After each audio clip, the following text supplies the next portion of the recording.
আসসালামু আলাইকুম। Chair up presents chair প্লেতে সকলকে আমন্ত্রণ। ভিডিওতে একটু বড় হবে, এখানে ব্রাজিলের ফুটবলের ইতিহাস এবং বর্তমানে ছন্দপতনের কারণটা বিশদভাবে তুলে ধরার চেষ্টা করব। তার আগে একটু জিজ্ঞেস করি, বর্তমান প্রজন্মের যারা ব্রাজিলের সমর্থক, আপনারা কি ডেনিলসনের নাম শুনেছেন? যদি ডেনিলসনের নাম শুনে না থাকেন তাহলে এই ভিডিও ক্লিপটা আপনাদের জন্য উৎসর্গ করা, যেখানে 2002 বিশ্বকাপের সেমিফাইনালে তুরস্কের ডিফেন্ডাররা ডেনিলসনের পেছনে ধাওয়া করছেন, ফ্রাস্ট্রেটেড হচ্ছেন এবং ডেনিলসন রীতিমতো নাচাচ্ছেন তাদেরকে। এইরকম নাচানো ডেনিলসন প্রায়ই করতেন, হরহামেশাই করতেন। যদিও আমাদের সময়কার ব্রাজিল টিমে ডেনিলসন কিন্তু মূল একাদশের খেলোয়াড় ছিলেন না, কিন্তু ব্রাজিলিয়ান জিনটাকে তিনি বহন করে যেতেন। যারা বর্তমান সময়ে এমবাপ্পের করা গোল দেখে অভিভূত হয়ে বলেন যে এই টাইপের গোল শুধুমাত্র এমবাপ্পের পক্ষে দেয়া সম্ভব, কিন্তু আমরা বলি এই টাইপের গোল যে দেয়া সম্ভব সেটা আমাদেরকে দেখিয়েছিলেন রোনাল্ডো নাজারিও, এবং তার চাইতেও স্কিলফুল ওয়েতে, তার চাইতেও দ্রুত গতিতে, তার চাইতেও বেশি ড্রিবলিংয়ের মাধ্যমে এবং তার চাইতেও বেশি ডমিনেটিং ওয়েতে। এই কথাগুলো একটু প্রলং কেন করলাম জানেন? যাতে ভিডিওগুলো আপনারা দেখতে পারেন। ভিডিওগুলো না দেখলে পরে তো রোনাল্ডো নাজারিও সম্পর্কে আপনারা বুঝতে পারবেন না। রিভালদোর কথা যদি বলি, ভলি কিংবা বল রিসিভিংয়ের যে জায়গাগুলো, সেগুলো এমনভাবে এত ছান্দিকভাবে রিভালদো করতেন। এই প্লেয়ারটা ব্রাজিলের ইতিহাসে আসলে খুবই আন্ডাররেটেড। জন্মটা আসলে ভুল সময় জন্মেছেন বলে হয়তোবা রোনাল্ডো নাজারিওর জন্য রিভালদোকে খুব বেশি হাইলাইট করা হয় না, বাট স্কিল ওয়াইজ তিনিও যোগবনিতর একজন বাহক।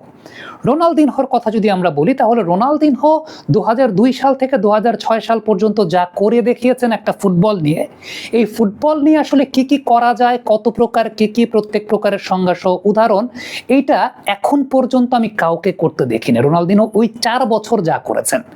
এখন এই যে প্লেয়ারদের নাম বললাম, এই প্লেয়ারদের ধারের কাছের প্লেয়ার গত 20 বছরে নেইমার জুনিয়র ছাড়া কাউকেই আসলে দেখি নাই।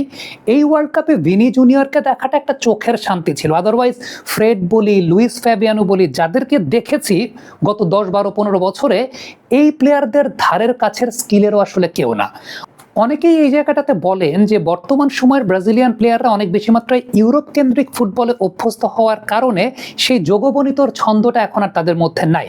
তবে এই জায়গায় একটা ব্যাপার আছে। রোনাল্ডো নাজারিওকে আমি যখন প্রথম দেখি তখন রোনাল্ডো নাজারিও খেলেন ইন্টার মিলানে। রিভালদোকে আমি যখন প্রথম দেখি তখন রিভালদো খেলেন বার্সেলোনায়। এখন এই প্লেয়ারদের খেলার ধরন কিন্তু ইউরোপে খেলার সঙ্গে সঙ্গে পরিবর্তিত হয় নাই, উল্টো তাদের ইন্ডিভিজুয়াল স্কিলটা তারা বজায় রেখেছিলেন। কোচেরা তাদের ট্যাকটিক্স পরিবর্তন করতেন রোনাল্ডো বা রিভালদোর খেলাকে কমপ্লিমেন্ট করার জন্য। অর্থাৎ রোনাল্ডো বা রিভালদোদের খেলাকে কমপ্লিমেন্ট করার জন্য ইউরোপিয়ান কোচেরা তাদের টিমের স্ট্রাকচার, তাদের টিমের ফরমেশন পরিবর্তন করে ফেলতেন, জাস্ট তাদের কাছ থেকে সেরাটা বের করে নিয়ে আসার জন্য। ইভেন আমি যদি ফ্র্যাঙ্ক রাইকার্ডের বার্সেলোনার কথা চিন্তা করি, সেখানেও কিন্তু রোনালদিনহোর খেলার ধরনের কোনো পরিবর্তন তিনি করতেন না। রোনালদিনহোর টিপিক্যাল ব্রাজিলিয়ান স্টাইলেই ফুটবলটা তিনি খেলতেন, যোগবনিতই খেলতেন, সেটাই তিনি করতেন। ওই জায়গাটাতে তাকে কেন্দ্র করে বার্সেলোনার ওই ফরমেশনটা পরিবর্তিত হতো। এখনকার সময়ে ব্যাপারটা আসলে উল্টো হয়ে গেছে। কারণটা হলো এখনকার সময়ের ব্রাজিলিয়ান প্লেয়াররা খুব কম বয়সে ইউরোপের দিকে যাচ্ছে।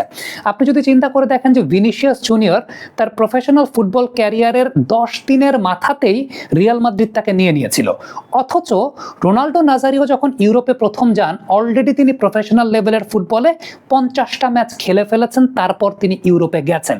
ব্রাজিলিয়ান ফুটবলের সবচেয়ে বড় বৈশিষ্ট্যের জায়গাটা ছিল স্ট্রিট ফুটবল বা রাস্তার ফুটবল, যেখান থেকে মূলত যোগবনিত বিষয়টা উঠে এসেছে। সেই ইতিহাসটা বর্ণনা করতে চাই। 19 শতকের শুরুর দিকে ব্রাজিলে ফুটবল খেলাটা বা প্রপার ফুটবল খেলাটা শুধুমাত্র শ্বেতাঙ্গদের সম্পত্তি ছিল। অর্থাৎ শুধুমাত্র শ্বেতাঙ্গরাই প্রপার মাঠে, প্রপার কোচিং প্যাটার্নে, প্রপার ফরমেশনে, অনেকটা ইউরোপিয়ানদের স্টাইলে তারা ফুটবল খেলতে পারতেন। তারাই শুধুমাত্র ফুটবল খেলার জন্য অ্যালাউড ছিলেন। কৃষ্ণাঙ্গরা কিংবা মিক্সড যারা ছিলেন, যাদেরকে ওয়ার্কার শ্রেণী বলা হতো, তারা কিন্তু ফুটবল খেলার জন্য অ্যালাউড ছিলেন না। এখন তারা কি করবেন?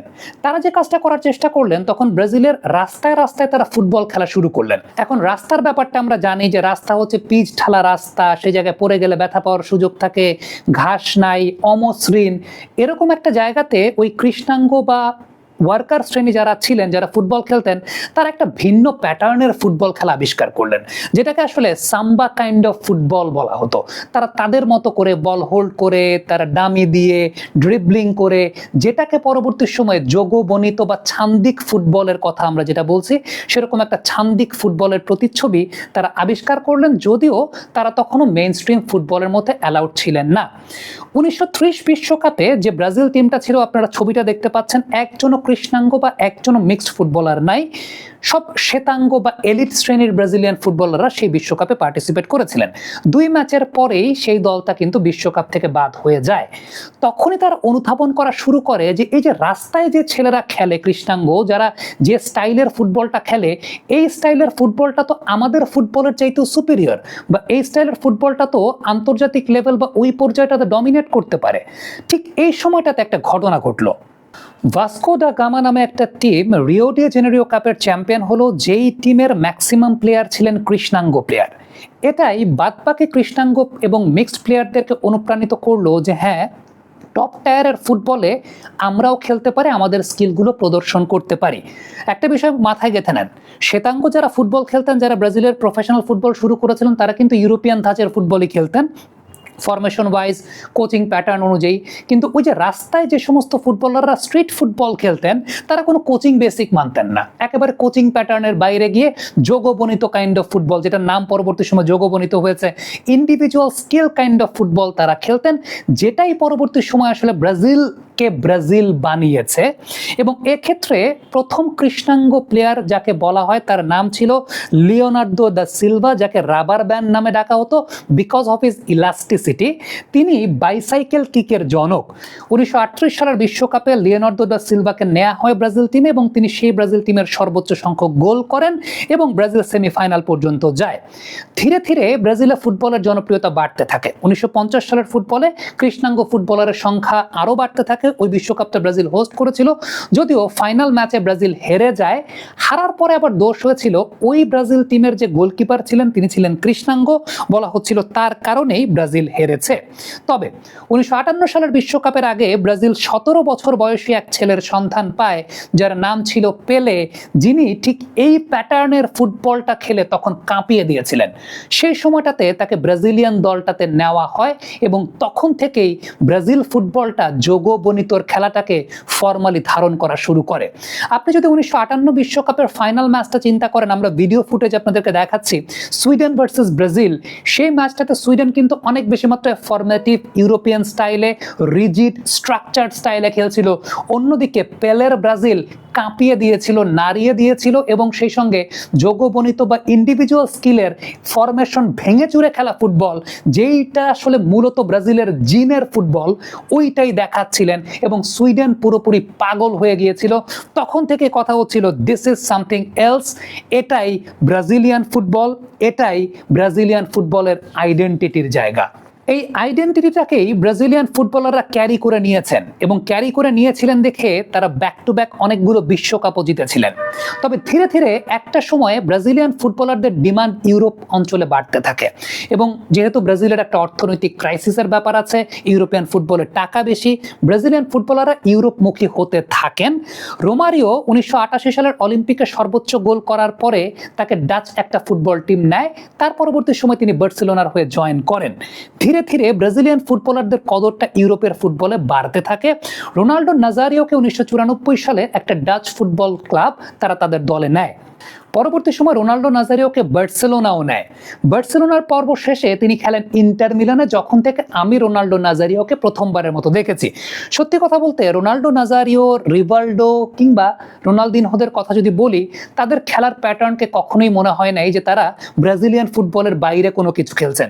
ওই যে স্ট্রিট ফুটবল, রাস্তার ফুটবল বা ফুটসাল টাইপের প্লে, ওই প্লেটাই তারা ইউরোপিয়ান ক্লাবগুলোতেও খেলতেন। এবং এই যে ইউরোপিয়ান কোচ যারা ছিলেন আসলে সেই সময় ক্লাবগুলোতে, ওই কোচেরা কিন্তু তাদের ইউরোপিয়ান ফুটবল প্যাটার্ন রোনাল্ডো, রিভালডো, রোনালদিনহোদের উপর চাপিয়ে দিতে পারতেন না, কারণ তাদের স্কিলটা ডমিনেট করত ওই সমস্ত কোচিং প্যাটার্নের কাছে।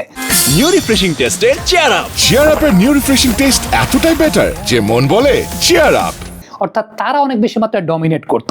আপনি চিন্তা করে দেখেন 2002 বিশ্বকাপ যেটা ব্রাজিল সর্বশেষ চ্যাম্পিয়ন হয়, সেই টিমে 23 জন প্লেয়ারের মধ্যে 11 জন প্লেয়ারই ছিলেন যারা ইউরোপিয়ান লিগে খেলতেন, but they were not rigid.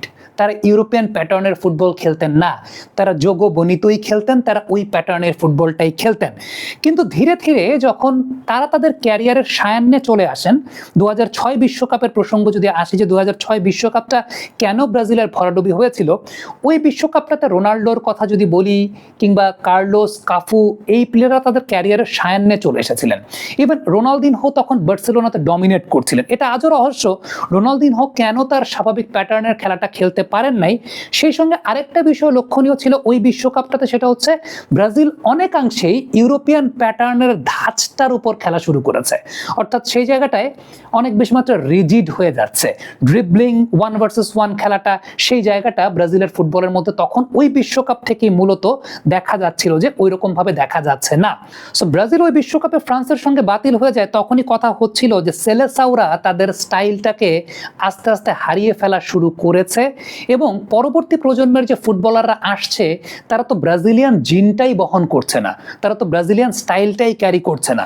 আমি একটা পরিসংখ্যান আপনাদেরকে দিচ্ছিলাম যে রোনাল্ডো, রিভালডোরা ইউরোপে যখন গেছেন, তারা অলরেডি পরিণত বয়সে ইউরোপে গেছেন বা ফুটবল খেলার দিক থেকে পরিণত হয়ে ইউরোপে গেছেন। রোনাল্ডো নাজারিও যতদিনে ইউরোপে গেছেন তার আগে 50টা প্রফেশনাল লেভেলের ম্যাচ তিনি সিনিয়র লেভেলে কমপ্লিট করে গেছেন। অথচ ভিনি জুনিয়র যে সময়টাতে ইউরোপে গেছেন, তখন ভিনি জুনিয়র মাত্র 10 দিন প্রফেশনাল লেভেলে, হাইয়েস্ট লেভেলে ফুটবল খেলেছেন। সো আলটিমেটলি ওই ব্রাজিলিয়ান জিনটাই তো ঠিকঠাক মতো তৈরি হওয়ার আগেই এখন প্লেয়াররা ইউরোপের দিকে চলে যাচ্ছে। ডেফিনেটলি তার পেছনে অন্যতম বড় কারণ ইকোনমিক্যাল ইমব্যালেন্সের জায়গাটা, পুরো ব্রাজিলের অর্থনীতির জায়গাটাতে একটা অনেক বড় প্রবলেমেটিক বিষয় আছে, যেই কারণে ছোট বয়স থেকেই প্লেয়াররা আসলে ইউরোপমুখী হচ্ছেন। যেটা আগের সময়টাতে যে বিষয়টা আমরা দেখতে পেয়েছিলাম যে পরিণত হওয়ার পর অনেকগুলো ম্যাচ তারা খেলার পর, সিজন পার করার পর তারপর ইউরোপে যাচ্ছেন। তবে একটা বিষয় বলতে হবে, সেটা হচ্ছে নেইমার জুনিয়র এই যোগবনিত ফুটবলের সর্বশেষ ধারক তাকে বলা হয়। অর্থাৎ তার প্লেয়িং প্যাটার্নের মধ্যেই এই যোগবনিতর জায়গাটা দেখা গিয়েছিল, এবং নেইমার ব্রাজিল দলের হয়ে যতদিন খেলেছেন তিনি কোনোদিন কিন্তু খারাপ খেলেন নাই। ব্রাজিল ফুটবল 20 বছর পিছিয়ে গেছে আসলে কলম্বিয়ার ডার্টি ফুটবলের জন্য। 2014 সালের বিশ্বকাপের ওই ম্যাচটাতে নেইমারকে যেইভাবে আহত করা হয়েছিল, এই আহত হওয়ার পরেই পুরো ব্রাজিল টিমটাই ভেঙে পড়েছে। তার পরের ম্যাচে কি হয়েছে সেটা আমরা সবাই জানি, ব্রাজিল 7 গোল খেয়ে ওই বিশ্বকাপ থেকে বিদায় হয়েছে। কিন্তু দ্যাট ওয়াজ দ্য ট্রানজিশনাল এরা, যেখান থেকে আসলে ব্রাজিল ফুটবল হয়তো বা উঠে দাঁড়াতে পারতো, সেই ব্রাজিল ফুটবলটা উঠে দাঁড়াতে পারেনি। তারা তাদের ইন্ডিভিজুয়ালিটি আসলে নষ্ট করেছে। নেইমার এরপরে ব্রাজিল টিমে অনিয়মিত হয়ে গেলেন। নেইমার লিডারশিপের জায়গাটা থেকে চিন্তা করলেও ওই সময়টাতে তার বছরের অর্ধেক সময় ব্যস্ত থাকতে হতো নিজের রিকভারি নিয়ে। সো ব্রাজিল টিমটা আসলে কখনোই ওইভাবে গড়ে উঠতে পারে নাই। ইভেন আপনি যদি চিন্তা করেন এই বিশ্বকাপের ফুল ব্যাক নিয়ে যদি আমি কথা বলি, আপনি কার্লোস কাফু বাদ দেন, কার্লোস কাফুর পরে দানি আলভেজ বা মার্সেলোরাও সেই ধারাটা অব্যাহত রেখেছিলেন, মাইকনরা সেই ধারাটা অব্যাহত রেখেছিলেন। ইভেন এই বিশ্বকাপে যারা ফুল ব্যাক খেলেছেন, আমাদের সময় যিনি আসলে সাবে নামতেন সিজিনহো, তার লেভেলের ফুটবলারও আসলে, তার লেভেলের ফুল ব্যাকও আসলে এই বিশ্বকাপে দেখা যায়নি। সো ব্রাজিলের football it's all about they have lost the charismatic thing, যেটা তারা বহন করতেন, যেটাকে আসলে ব্রাজিলিয়ান ফুটবলের জিন আমরা বলি, সেই বিষয়টা পুরোপুরি একেবারেই তাদের মধ্যে এই মুহূর্তে নাই। তারা ইউরোপিয়ান প্যাটার্নের সঙ্গে, ইউরোপিয়ান কোচিং প্যাটার্নের সঙ্গে নিজেরাই হ্যাবিচুয়েটেড হয়ে গেছেন। এটার পেছনে সবচেয়ে বড় কারণটা হচ্ছে রোনাল্ডো বা রিভালডোরা, তাদেরকে কোচেরা কনভিন্স করতে পারতেন না ওইভাবে যে ইউরোপিয়ান প্যাটার্নের সঙ্গে তোমরাও হ্যাবিচুয়েটেড হও। হ্যাঁ, ক্যারিয়ারের সায়ান্নে এসে তাদেরকে আসলে বাধ্য হতে হয়েছে, বা ওই সময়টা ইন্ডিভিজুয়াল স্কিলের জায়গাটা অনেকাংশে কমে যায়। কিন্তু এখনকার ব্রাজিলিয়ান ফুটবলাররা এত অল্প বয়সে চলে যায়, তারা তো ওই ফুটসাল কেন্দ্রিক ফুটবলের জিনটাই বহন করতে আসলে পারেন না। যেই কারণে যেই ব্রাজিল একসময় এক চমৎকার লেভেলে ডমিনেট করতো, out of the world football তারা খেলতো, তাদের এই মুহূর্তে ছন্দপতন কিংবা ভরাডুবির জায়গাটা আমাদের দেখতে হয়। আরেকটা খুব গুরুত্বপূর্ণ ব্যাপার, সেটা হচ্ছে যে ব্রাজিলের কালেকটিভ ইকোনমিক্যাল যে একটা প্রবলেম, সেই ইকোনমিক্যাল প্রবলেমের কথাটা তো আমি বলেছি। আরেকটা খুব গুরুত্বপূর্ণ বিষয় ছিল, সেটা হচ্ছে ডানপন্থী ব্রাজিলিয়ান কিছু মুভমেন্টের সময়টাতে ব্রাজিলের হলুদ জার্সিটাকে ব্যবহার করা হতো। সো এই জায়গাটায় অনেকে বলেন যে ব্রাজিলের হলুদ জার্সিটা আসলে দুই ভাগে বিভক্ত হয়ে গেছে। ইভেন নেইমারের মতো ফুটবলার কিংবা অন্যান্য অনেক ফুটবলারও যখন এই আন্দোলনগুলোর সঙ্গে একাত্মতা পোষণ করতেন, তখনই কিন্তু ব্রাজিলে এক ধরনের ডিভাইডেন্স ক্রিয়েট হয়ে গিয়েছিল গত 10 বছরের মধ্যে, যেটা ব্রাজিলের ফুটবলকে অনেক বেশি মাত্রায় ক্ষতিগ্রস্ত করেছে, যেটা এখন পর্যন্ত ব্রাজিলের ফুটবলকে অনেক বেশি মাত্রায় ক্ষতিগ্রস্ত করছে বলে অনেকে মনে করেন। সেই সঙ্গে ব্রাজিলের অনেক গণমাধ্যম দেখলে আপনি একটা বিষয় লক্ষ্য করবেন, তারা একটা ব্যাপারে কথা বলেন, সেটা হচ্ছে ব্রাজিলের স্থানীয় ফুটবলের মানটাও কিন্তু কমে গেছে এবং ব্রাজিলের যারা আসলে মূলত একটু উঠতি ফুটবলার, বেটার ফুটবলার, ইউরোপিয়ান স্কাউটরা এসে তাদেরকে ইউরোপে নিয়ে যাচ্ছে। ডেফিনেটলি এখানে আর্থিক বন্দোবস্ত একটা অনেক বড় ব্যাপার, যে তারা ম্যাচিউরড হওয়ার আগে যখন ইউরোপে চলে যাচ্ছেন, তাদের প্লেইং নেচারটা ইউরোপিয়ানদের মতোই হয়ে যাচ্ছে। অনেকে এক্ষেত্রে একটা কনস্পিরেসির জন্য দায়ী করান যে ইউরোপিয়ানরা ইচ্ছে করে ব্রাজিলের ফুটবলটাকে নষ্ট করার জন্যই কি এই কাজটা করেছে কিনা। সেটা যাই হোক না কেন, কিন্তু সত্যি কথা বলতে 2002 সালে ব্রাজিলের ফুটবল যেমনটা দেখেছি, 99 থেকে 2002 পর্যন্ত ব্রাজিলের ফুটবল যেরকম দেখেছি, অথবা আমি 2004-05 পর্যন্ত যেভাবে দেখেছি, এখনকার ব্রাজিল ফুটবল যখন দেখি, এটা আসলে দেখলে আফসোসই হয়। এটা দেখলে ওই যোগবনিতর ছন্দটা আসলে খুঁজে পাওয়া যায় না।